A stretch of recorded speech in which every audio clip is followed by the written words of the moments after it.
Okay, welcome everyone to Festival of Flash 2024. And we are having a panel on creative nonfiction in search of the truth that is just about to start. And with the undertitle, Writers Consider Writing the Real World Creatively and Truthfully. Welcome everyone. I am going to let the panel present themselves briefly. You can go and look up all their eminent bios on the Flash Fiction website. And I'm Michaela Nyman. I'm going to be your MC today and chair, and I'm very much looking forward to this discussion.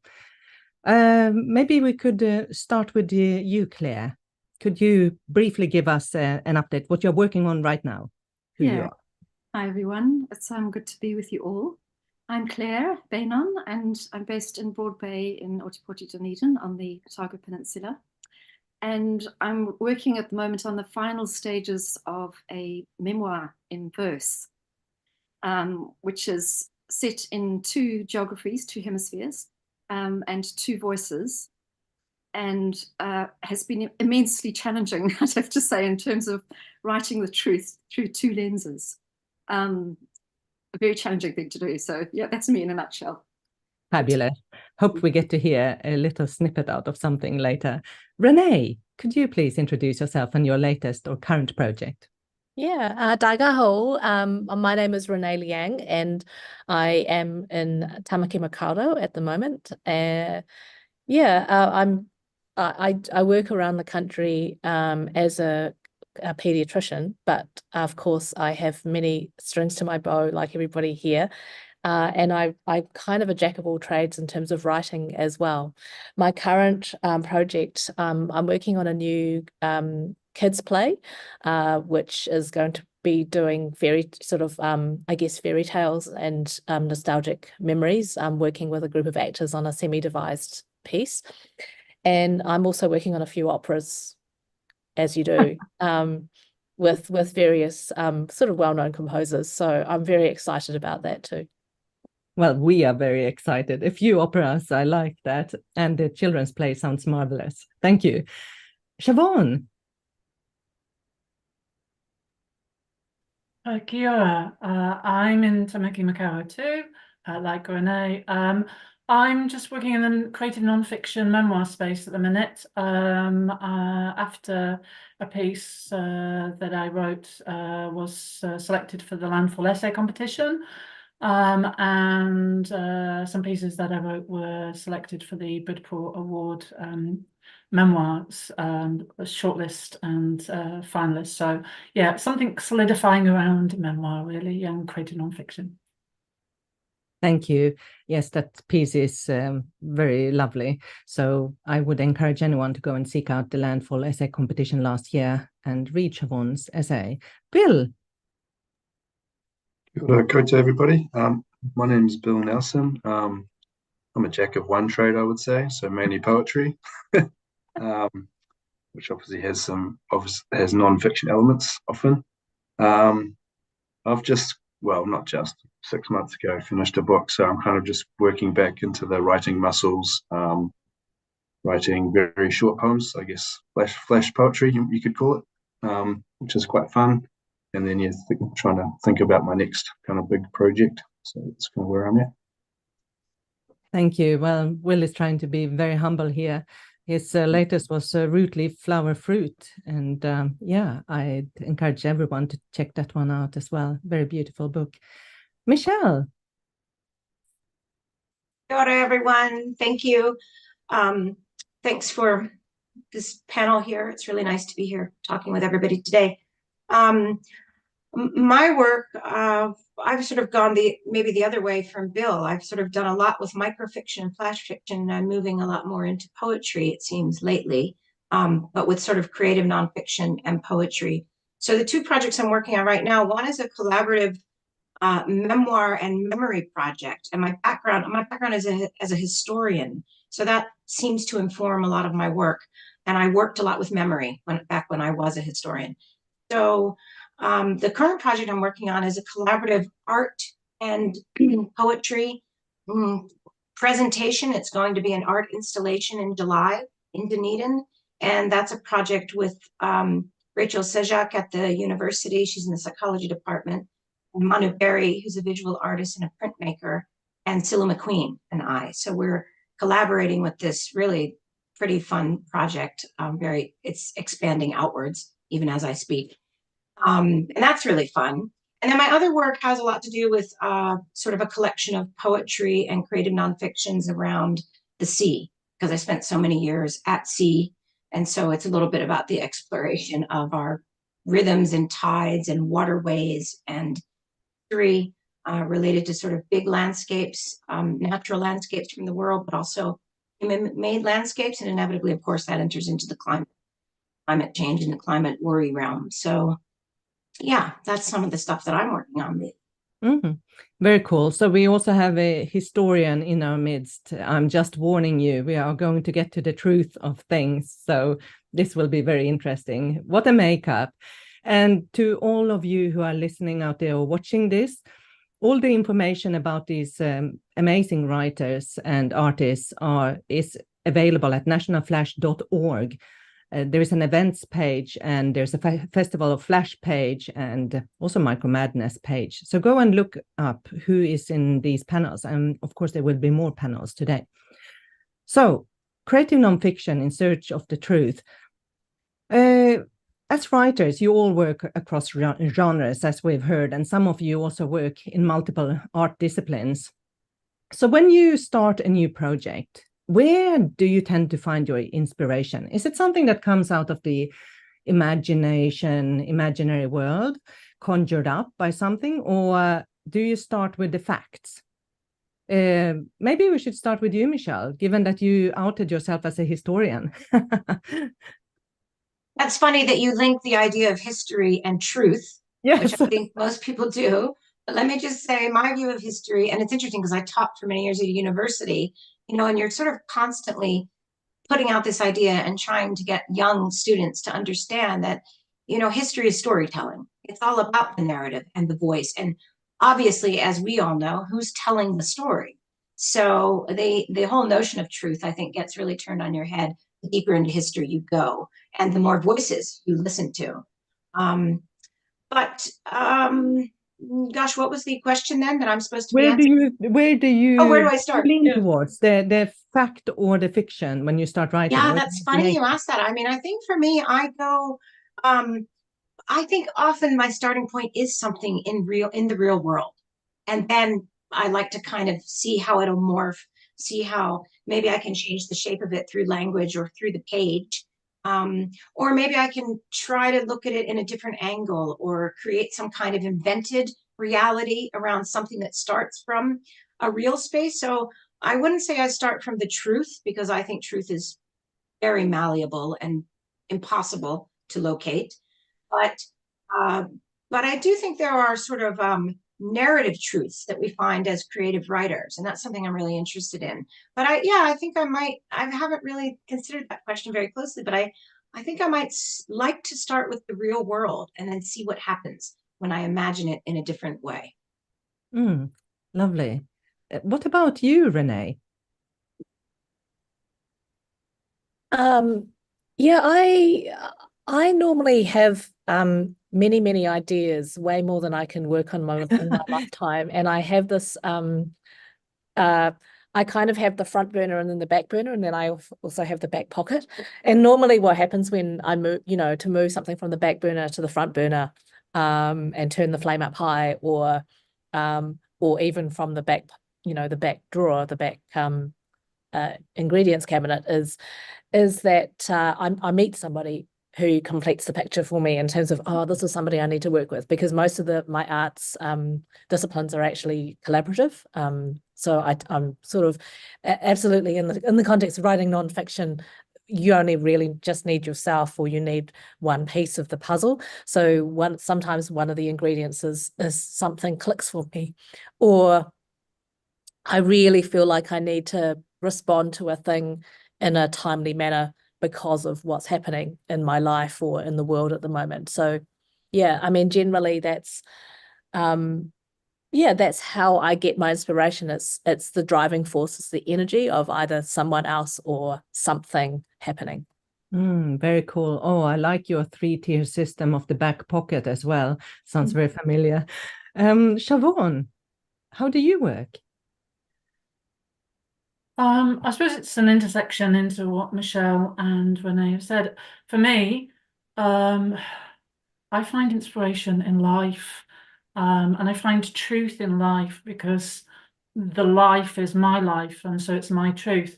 And so I do find it sometimes in imagination. I've written whole works that have just started out as an image in my head, an image of a woman sitting in a pregnant woman sitting in a dark room crying while she's making an origami crane, and that was enough to get me started.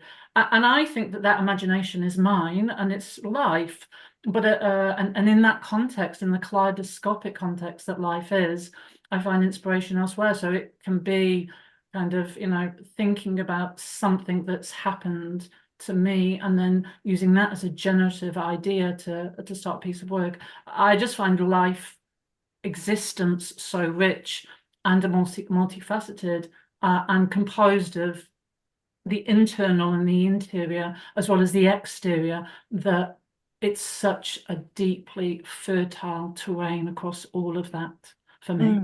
And it hasn't stopped you from weaving in both the living and the dead into your writing. So it's not like you need to put up those barriers either. No.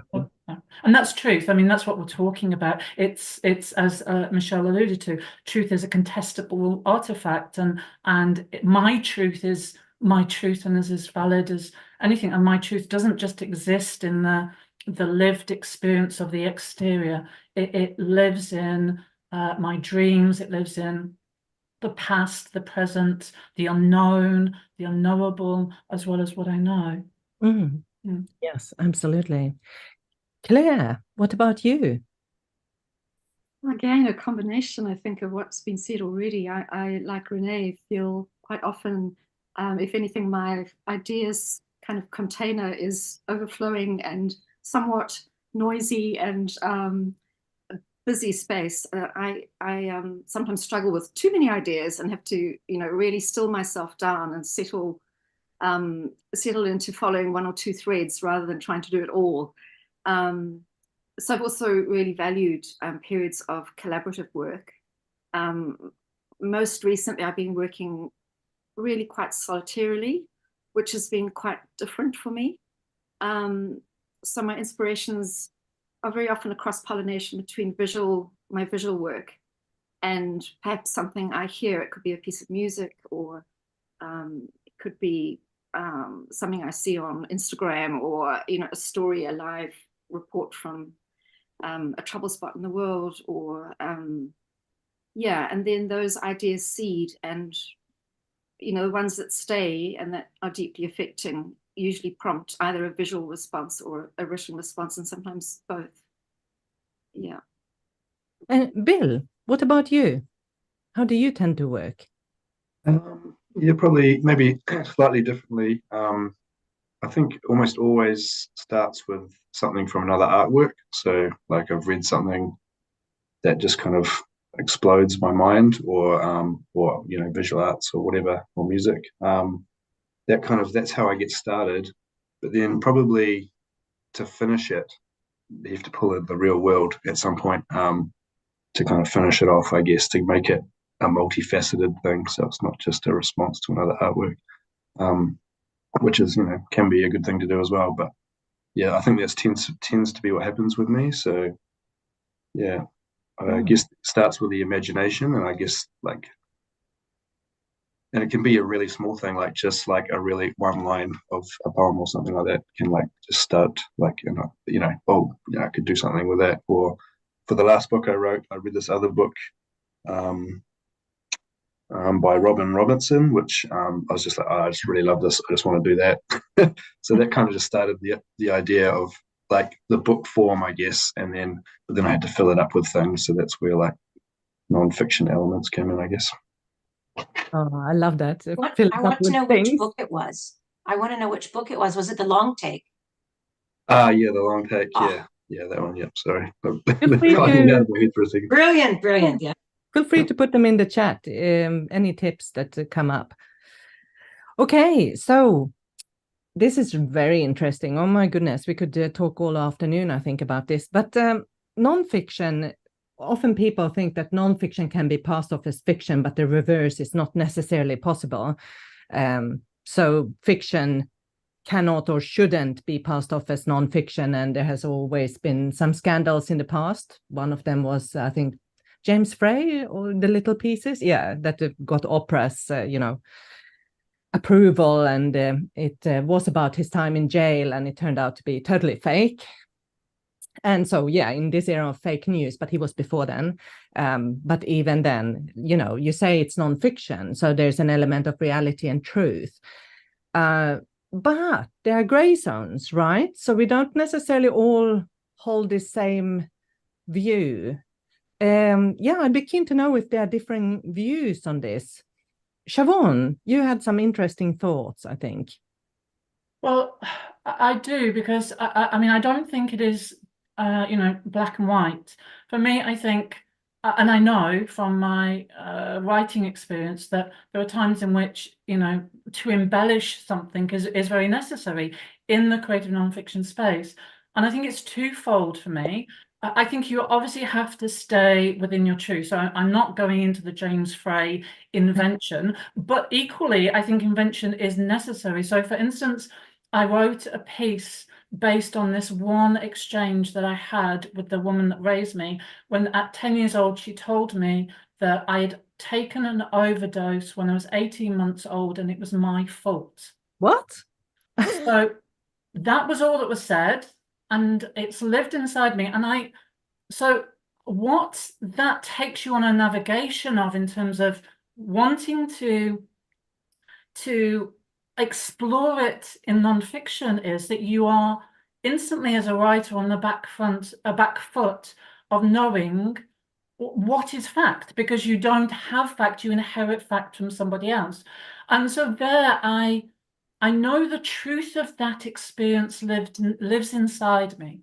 And I thought it was salient enough to want to write a piece about it. And indeed, I did write a piece about it, but it was necessary in the navigation of the written navigation through that piece to embellish, because all I had was a kernel of something that I know to be true. I know it's not a lie because it was said in front of other people.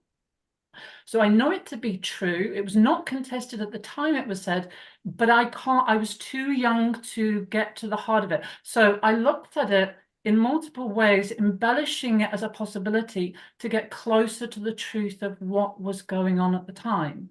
And I think their embellishment becomes something in which you reimagine the possibility of the otherness of the truth. And I think embellishment in that case is absolutely valid. And can I say, I think there's that's a personal side. I think there's a far more resonant and valid reason why you would need to embellish. And that's because I found from my own experience, I often write dark. I mean, I don't, that's my life. That's my life experience. I can't escape that. I can't make it into something bright and beautiful. I can make it into art. But in that, I owe a duty of truth to the people that were part of that experience. And I owe a duty to protect them from exposure. And so I have embellished. So, for instance, not giving them names or giving them alternative names, or monikers, and also, shifting ages of people and locations to make sure that they cannot be found. I would never, I'll make the stretch, and it is a stretch, because in no way am I trying to say that somehow my piece of writing is in any way equal or on a par with that, but that we've all know the baby reindeer case. The fact is that I think you need to make sure that you tell your truth, but you have a correlate with yourself to protect those that you are incorporating into that truth, and to make sure that they cannot be exposed and found if should that piece go out at all? So my piece did get published by a US journal called Fourth Genre, but I was very conscious to make sure that embellishment was part of that in that multifaceted way.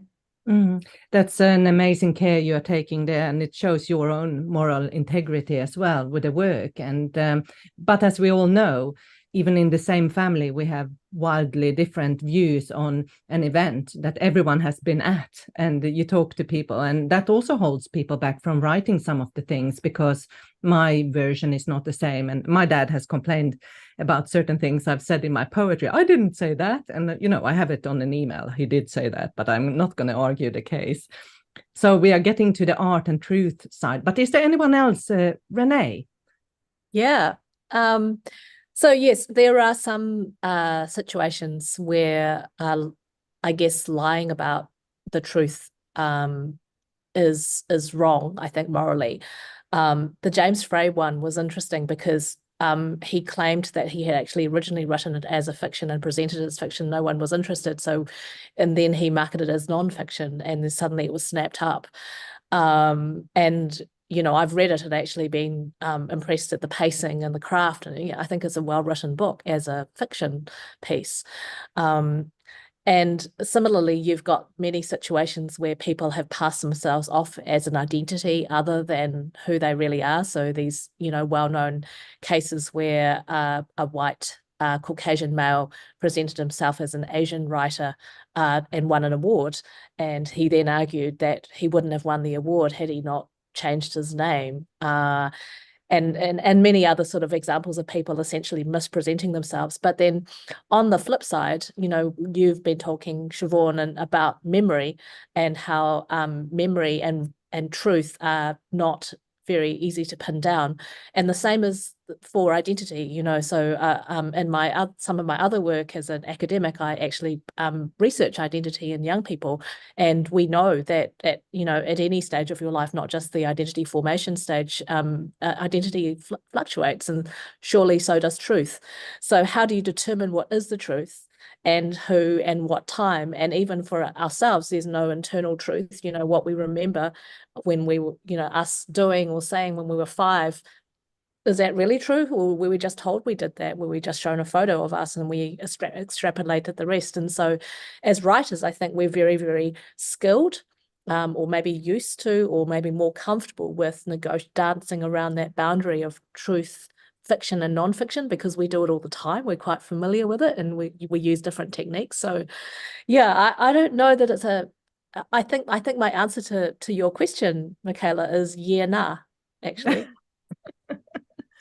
I think that's a very good answer. I just want to jump in here because I find it so interesting what both Renee and Siobhan are talking about. And I'm finding myself, because I remember I read that James Frey book when it first came out, and I was totally blown away because I thought it was a novel, and I thought it was so, you're right, the pacing, it was snappy, it was confronting.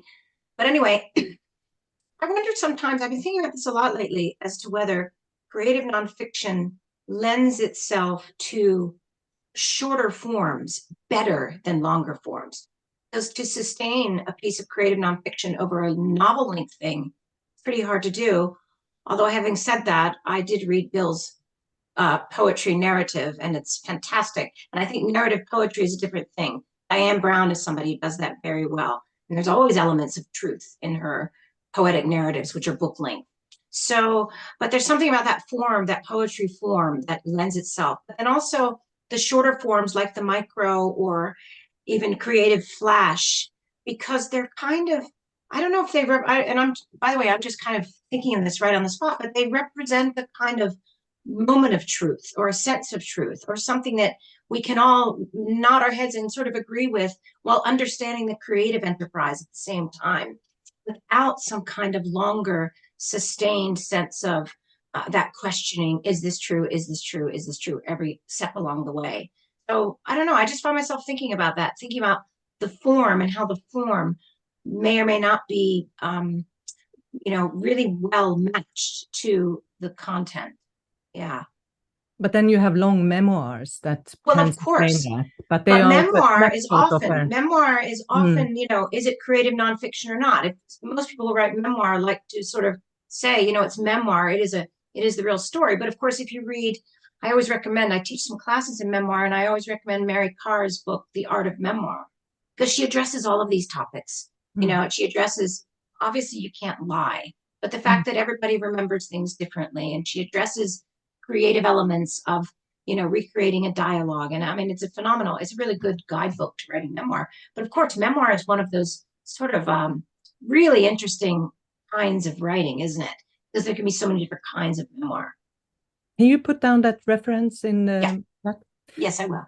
Claire, Bill, any thoughts on this? Another book I'd really love to recommend is Vivian Gornick's The Situation and the Story, when she speaks about writing truth as well. And there's so many amazing takeaway chapters, paragraphs, lines in that study. And when I was a child, I must have been like maybe 17 or 18 years old. I can remember writing into journals the Emily Dickinson poem about truth. You'll all know it, tell all the truth, but tell it slant. Success in circuit lies, too bright for our infirm delight. The truth's superb surprise as lightning to the children eased, with explanation kind. The truth must dazzle gradually, or every man be blind.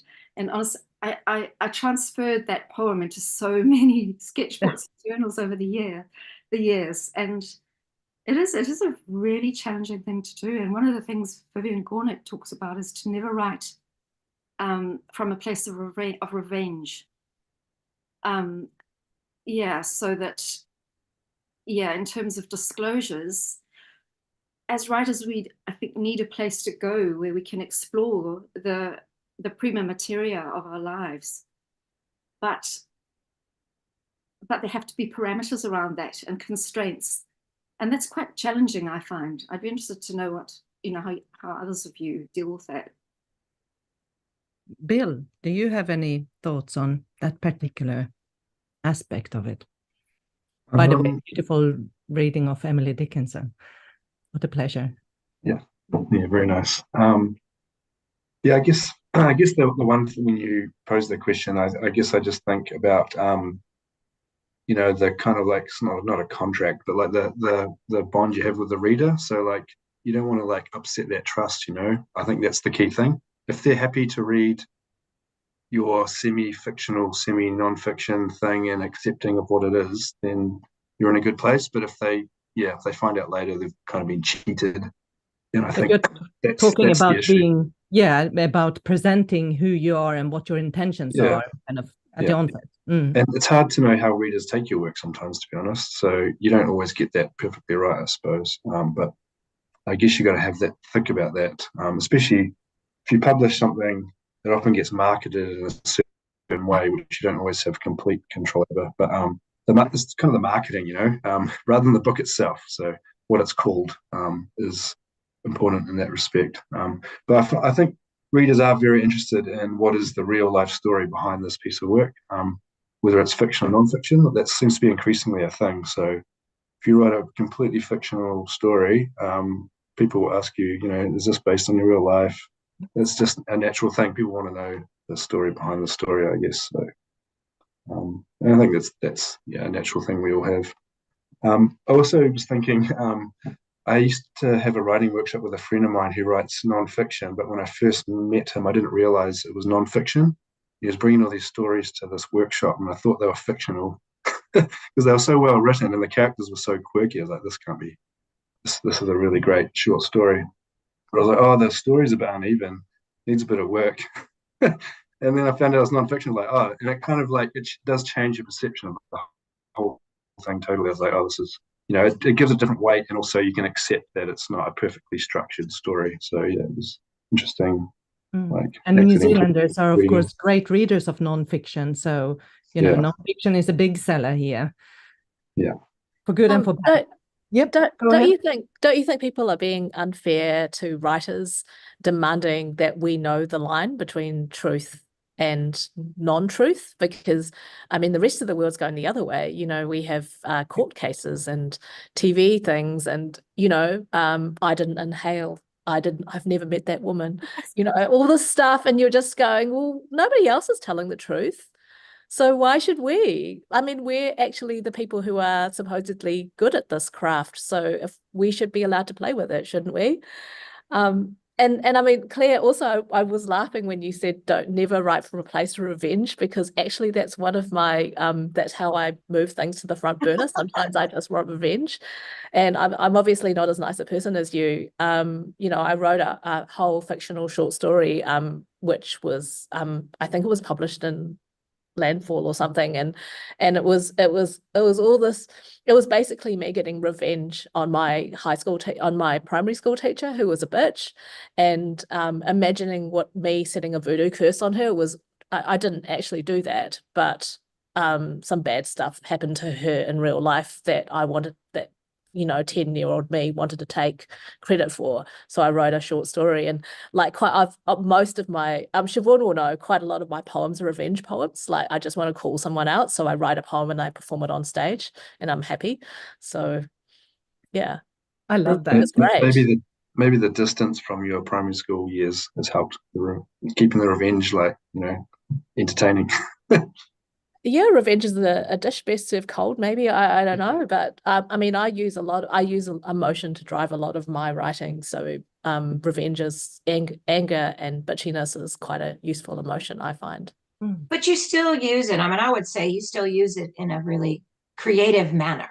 You know, it's not like you're going to sit down and just lambaste somebody and put it in some terrible, you know, editorial article, news article or something. It still always has this creative. Once. Oh, you have? Yeah, I had to I just be know your back. writing and your work, Renee, and I think it always has this creative lift to it. Well, one time recently, I actually sent an article to Newsroom at 4 a.m. Basically about being mean about the national government. And he actually had to he pulled me back a little bit. He said, look, you've got about 20 really cutting references. I'm going to pull that back because I think you've made your point. Yeah, it was. That's a great response, though. It was what is known as the "Fuck You, John Key" article on Newsroom. I believe I made my point very clearly. I was told I did anyway, so I'm allowed to swear on this, aren't I? Anyway. Yeah. But I think but that's not even necessarily, you know, creative nonfiction. Then this is more. Look, if you gotta express yourself, you gotta. It was not creative. No, it was opinion. So I was allowed. Yeah, you're allowed. Opinion, of course, like you don't have to stick to nonfiction. You can just express yourself. So I'm going to rope you back to the fiction and nonfiction, because as we have talked about the kind of the issue of truth here and creativity, the challenge is really to marry art and truth. And I think that goes for both fiction and nonfiction, but you can take more license with the fiction piece. So how have you managed this? We have talked a bit about it, but do you have any examples of your own work that you might want to share and kind of talk about some specific challenge of marrying this art and truth? And you have already touched on it, Siobhan, as well. That was such a great thing. Maybe you could, who wants to start? Claire, are you having any thoughts on this? How have you tackled the challenges? Take a minute.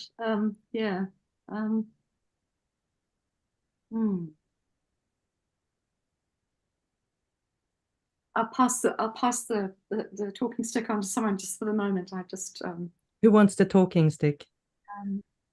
Well, I'll say one of the places where I end up, you know, sometimes making stuff up is in dialogue. If I'm trying to remember things people say, you know, I get the gist of it, and I think that's really important. The truth of it matters to me. This is what they said. But then the dialogue itself, it might have a particular feel. Like if you're writing funny, you're going to put a different spin on the particular dialogue because that's your writer's slant. Or if you're really deeply, heavily into a scene that is much more serious, you know, what you write around that dialogue and what you do with the dialogue is going to feel different on the page, and you want it to feel different to the reader. So I'm just thinking, I don't know if that's answering your question, but I'm thinking that with dialogue, I recently wrote a poem that was about this drive through Central Otago with my mother and my daughter. We were in the car together and we were looking at the landscape and the tussock, and, you know, so this I wrote this sort of narrative poem out of it. And all of it is true, but some of it is a little bit, you know, embellished to make the flow work, and to also convey this picture of my mother and the conversation that we were having around the tussock. So, you know, there's a kind of a creative space, and I think that creative space is incredibly important for us to know that we're allowed to manage it, we're allowed to let it go, we're allowed to be imaginative. And I think especially in poetry, I was thinking when Bill was talking as well, that oh dear, if the poetic eye is always kind of conflated with us, the writer, then we are in deep trouble. And I don't know how many times I've heard someone come up and say, I didn't know that this and that happened, or, you know, so it wasn't me. I don't know where you got it from. And it was a poem that uses an I. So especially poetry, I think definitely should not be taken as truth, everything you write. But it happens with short stories too. It happens with short stories. You know, especially if you write a short story in first person. You know, I wrote a long short story a while back, and it was about a woman who has a miscarriage. And, you know, I had people coming up to me saying, I'm so sorry. And I was like, well, you know, it is fiction that we're writing here, but yeah, interesting. Well, that's lovely that people care. But yeah, Siobhan. I was just going to say, this for me goes to the heart of why I felt for such a long time so inspired, liberated, enthused by writing memoir creative nonfiction, because I think if we go back to your first question, where do you find inspiration? And my response for me is life. So there's so much richness, and like Renee, you're balancing everything, but actually the reality is that because it is, for me, also part of being of a writerly practice, what I can marry to that truth is so all the techniques that enrich me as a writer in terms of narrative telling. So, you know, although we live our lives sequentially, chronologically, largely, narrative techniques allow me to disrupt that by telling non-sequential, telling my truth still, but bringing an art to it, choosing the lens through which I might portray a scene that reaffirms the primary message or theme that I want to offer. And I think there is the enrichment in how we can both speak to truth in the sense of our truth, you know, as an understanding of life experience, but also how we can tell a story, how we can marry that position between art and fact. And the landfall essay that I mean, I'm not sure there's time to read a section from it, but the landfall essay that I had, which is called Jigsaw of Broken Things, it is about the thing that Michelle was referring to, memory, and realizing that in that actually memory is kind of, we piece it together. And so I was trying to realize a past questioning of my identity and a verbalization of that, while simultaneously engaging in a contemporary world which is continually trying to return us to the very hardships and prejudices and indeed dangers that queer existence thought that it had freed itself from post my questioning of my own identity. And so I was kind of living between those two things and trying to ask myself, how can memory help us to free ourselves from returning to a space in which, in a world in which queer people are now facing the death penalty, in which queer people are walking into nightclubs for enjoyment and being gunned down? How can I use my own memory and my remembrance of how awful it was to exist in the, you know, to question one's identity in the 1980s, and how can we have forgotten that, and how can we be returning to that? And so I understood that was a kind of series of kind of, you know, memory, and that was a kind of conveyance between past and present, and that actually I needed art to be able to holistically create my truth, because I could do it non-linear, because my past and my present were coexistent at the same time, and so structure could go in and out, and so art was perfect and absolutely valid, and I think is the wonderful license to enable that. And I think that is exactly why we need art, and especially now more than ever. We are living in a harsh world, and sometimes we are just flooded with news, and art might be the only way to take in things.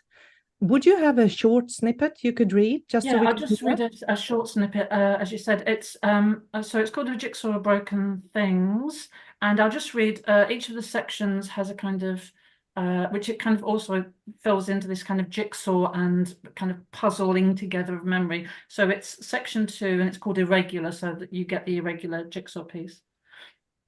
I was 16 years old when my father told me no one would ever love me. No one will ever love you, he said, offered with that deep delivery of his, as if something belonging to darkness or something coupled to it, like a night terror, was trapped in his throat. Trapped in my memory also the day I came out. That's all it took for the room in which we stood to narrow like his eyes. This too I recall. The day he gave oxygen to his words, a dry heat scorched the air. The room tightening so much, I felt the breath leave my body, and everything about me seemed myopic in that place I blindly thought of as home. While my mother sat in a chair nearby watching me, and my constriction with the same indifference she devoted to episodes of Dynasty. Pained, I knew my father laid bare his feelings about love and me because he passionately believed that I needed to be rescued from a future in which I'd be unloved by others, by him. Wow. Very beautiful. Thank you, Siobhan. And I think that is where we come to the question about, what's real, what's true or not, whether we talk about fiction or nonfiction, there's an emotional truth to a story. And this very much resonates with that emotional truth, how you've navigated it. And resonate is such a bad word, but it's kind of like comes across that you've thought deeply about it, and it lands in not just your body, it lands in my body too when you read it. Is there anyone else who would like to read? We would love to hear you if you have a snippet. We have about 10 minutes left. Renee? I just wanted to agree with what has been said about how we navigate art and truth. To me, art is a way of finding the truth, I suppose. The structures that we use as writers in our craft, so I've made a list of them. In poetry, we have rhythm, image, unexpected leaps. In fiction or in theatre, we have structure, character reveals, and phrasing. Those are all things that we use all the time, no matter what we're writing. And so art is truth. Art is a way of finding the truth, as Siobhan has said. I think there's also, for me, I've also identified that for me personally, I also bring in an element from my other disciplines. So there's, I guess that I'm going to use a word, whakawhanongatanga, which, in New Zealand we understand, to be a sharing of your personal story, your personal space in order to connect with another. I'm sure I'm not interpreting it as well as somebody with lived experience of being Māori is, but from our own cultures, we have this sharing of each of ourselves in a way that disarms and opens the floor to meet together. And surely that's what we also do in our writing. And in some ways, nonfiction is easier to do this particular meeting because there's a expectation of at least lived truth, if not real truth. So I'm going to read something that I wrote for, initially they were like personal little emails to my friend who was also pregnant at the same time. And they later became a book that we sort of essentially just collected up our mini essays that we wrote to each other. So apologies if this is a little bit too revealing, but anyway, I'm going to read it anyway. For most of my adult life, boobs were an accessory, useful for padding tops and bouncing gently, hopefully seductively, as I moved about my business. I liked them.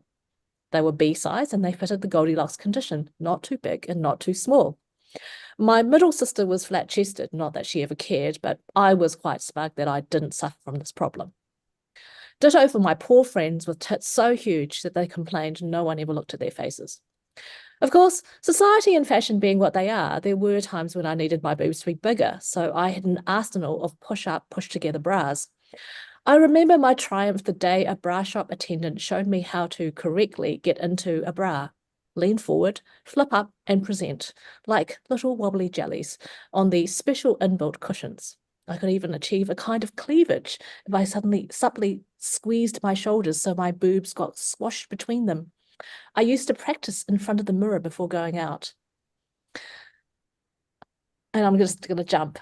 My B-size days are a distant memory as I sling my E-size beauties into maternity bras.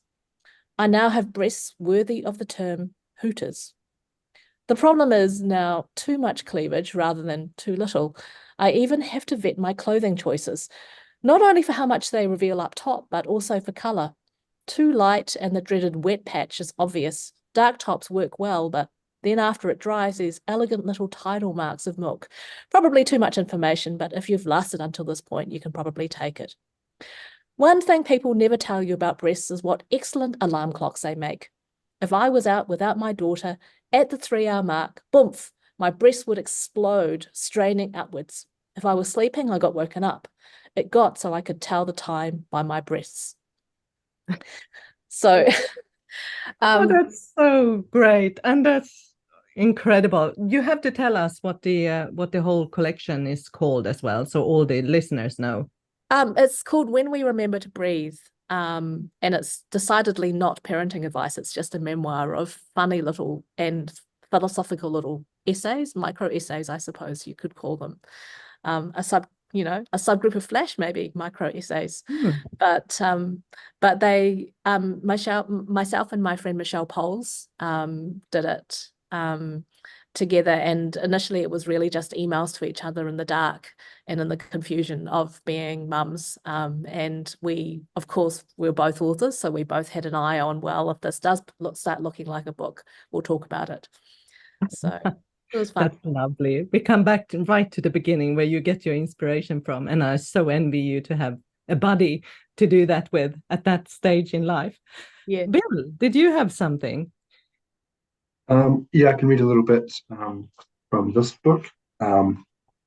It's actually funny what you were just saying, Renee, about writing about parenting, because I have wanted to do that since I've had children like 7 years ago, but I've always struggled to figure out how to get into it. It's like whenever I try, it just doesn't work somehow. So maybe distance will help me with that one. But yeah. So I'll read a little bit from this book, which there's a grandmother character playing an organ, and the grandmother character is heavily based on my own grandmother, but she never played the organ as far as I know. But I think it was quite useful for this particular section, having me discover that while I was writing it, but also the main character in the book discovering that as well. That was kind of key part of it. So anyway, with her legs tucked out of the way, my grandmother is lifted onto the ornate seat of the old organ. It's an antique parlour organ, one of the care home workers told me, smaller than a piano, although higher, reaching almost halfway to the ceiling. While it's about as deep as a piano, it's not as wide, a narrow little thing, upright like a toy, and my grandmother comparatively large, perched on the seat, seeming to stretch up with it, unbuckling, the spine that's usually slumped to one side. She pumps away with her feet, the air pressure building until she releases it with her fingers, evenly, fluidly, and the loudness shocks me. It's really loud, but not dark and majestic like a church organ, like you'd think it would sound, but thinner, lighter, more breathy, like an accordion. And it's in my face, in that little room. It's louder than the room needs it to be. And even though she's playing a hymn, moving her bony fingers over the keys, her skinny body pumping away, it sounds more romantic than spiritual, like a French folk tune, sad and lonely. The little tune starts to burn its way into me. I feel the sadness, the call into the things we can never know. Stop there. Thank you. And just so anyone who is not so good of sight, this was Root, Leaf, Flower, Fruit by Bill Nelson. Just don't be shy to call out what the name of your work is, because there might be people who only listen as well. And very beautiful. Your reading should come with the soundtrack, please. Claire, did you have anything to share with us? Yeah, well, I was just thinking about how, truth, just listening to these 3 readings so far, how truth sort of delights, how it unsettles, how it challenges, and also as a way towards comprehension, So I'll read this short sequence of poems out of my book, which is called For When Words Fail Us, a small book of changes. And in this particular section, there's been an incident that's been very disruptive, and the woman is actually fleeing to safety. For 3 days, she's in hiding, frozen on the run. The Legion of History drops its baggage, scrabbles to set up camp on the tip of her scapula. She tries but cannot move. Moths there are that mistake her presence for a candle.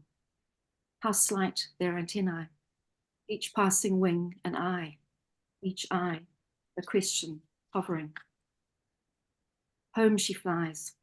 Her villa, poised like an island in air, hovers above the Pacific as though it might at any moment topple over and in. The image he gave her on his first visit to New Zealand of the pair, softly lit, lying on its side. She feels nothing. No, she feels everything the day she burns that photograph. What do you think? Do we expand into all we are?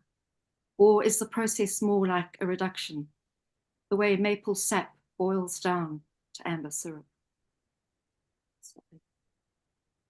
Thank you. Thank you. That was very beautiful. Yes, and I so agree. Not only truth unsettles us and delight us, but art and truth delight, unsettle, surprise us, and and it's also a way towards comprehension. Absolutely. Michelle, do you have some reading to share? Yes, I'll share something. I'm also just going to add, because I don't think Claire said this specifically, but that's from her book, which is forthcoming. Yeah, that's what I thought. So you have to give a plug for the name as well, please. I have to write the name in the chat maybe, but it's coming later this year from the Cuba Press. October. Yeah, looking forward to that. Okay, I'm going to shift gears a little bit and I don't have red glasses on, but I think I can read. I'm going to read a piece that is it's working its way into my water project. I have this Sea and Waterways project, and I'm exploring different waterways, if that makes sense. And this is a small piece of, I think it is actually microfiction. It's in my book, The Other Side of Better, which came out a couple of years ago. But a lot of these pieces kick around and then they find their ways kind of connecting to each other in different ways. And I wanted to write, one of the things I'm doing in this project is I'm looking at how water and flow and current, how it connects things like history and family and lots of different themes, which, as you can imagine, with water, it's always a bit too big, actually. But anyway, so this one's a little bit humorous also, but not really, because it's got underlying things. This is called, and I have this set of things that are about animals. So this is called Hippo Talks Shit. They got nothing on us, those monkeys, them with their silly poo, so tiny, so hard, not nearly smelly enough. We got some serious shit. Just watch it fly. Them little guys with their skinny arms, look at my appendage. 14 inches of muscle and a neat little tuft of hair at the end. I can really swish. It's so effortless, my stink. And I'm a vegetarian. Well, sorta. I like the occasional mammal who gets in my way, comes yapping about all the beauty, the vastness, the magical sense of Africa, blah, blah, blah, blah. You want a real show? come to the watering hole, some 300 of us, babies crawling over mamas and sisters and brothers, and who knows who, swimming and bottom walking, grandfathers farting worse than yours ever did when he couldn't stop his bowels and everyone felt so apologetic about the whole thing. We don't know apologetics. We let it rip. Wet, smelly, beyond smelly. In the words of the small girl, which small girl, you ask? Every small girl. Ew. And just look at my gape. That 150-degree angle, those incisors. It's rumored that I'm the most dangerous animal in the world. So go on, write up those chimps over at the lake, jot in your fancy notebooks, hold your pencils just so with your own little chimpy hands. Consider this, my closest relation is the whale. We talk underwater. Thank you, Michelle. That was beautiful and very funny. I think Hippos are great, and they're much maligned. We shouldn't be. And they are amazing water animals. Yep. All right.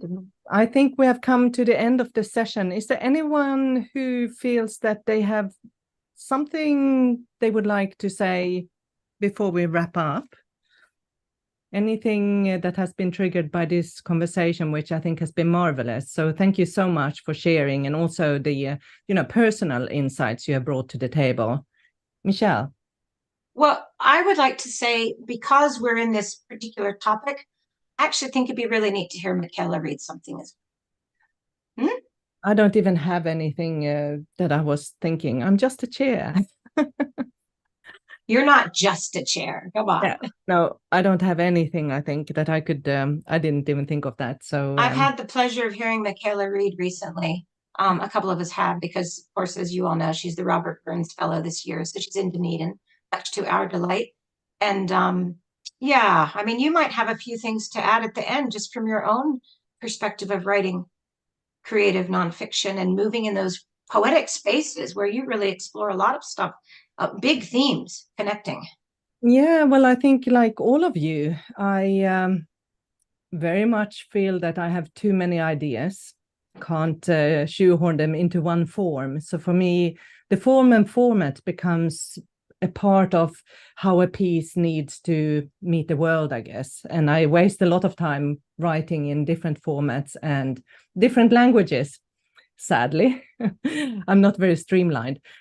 And I also think that it's very exciting when you discover a new form. So my first writings of creative nonfiction have come in short scenes, and I realized that's how I write. I really like snippets, fragments, ideas that come, and when you collate them together, they can build up to something over time.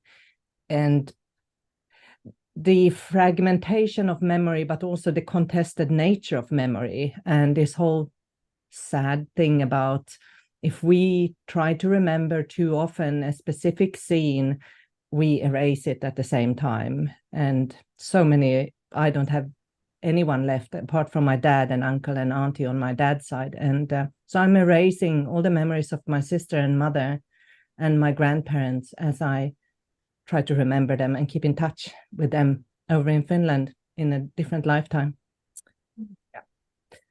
Yeah, and that's why I think that we need kind of the creative writing as well. And yeah, so thank you so much for sharing all this art and truth, what is emotional truth, how we navigate this. And yeah, to paraphrase what Claire said, that I do think that art and truth delight, unsettle, surprise us. And it's also a way, art is a way towards understanding and experiencing things that we don't know about and make us think. And so, yeah, long live the arts. Let us hope that we can be supported as artists and creatives for a long time to come, and that we will see your work out in the world soon. So thank you so much. Oh, thank you, Michaela. Thank Thank you, everybody. Thanks, everyone. And after this, we are going to have another panel. So all of you who are listening, please check the program online on the Festival of Flash page, and right after this, on the hour, there will be a panel on want and whimsy, bringing imagination to the page. And you can find all the info on nationalflash.org. There's an events page, a Festival of Flash page, a Micro Madness page, and of course, the bios of all these amazing panelists that are going to talk to you today. So if you don't manage to sit there right now because you have other things on, hey, you can find these videos recorded on the YouTube channel later to watch. Thank you.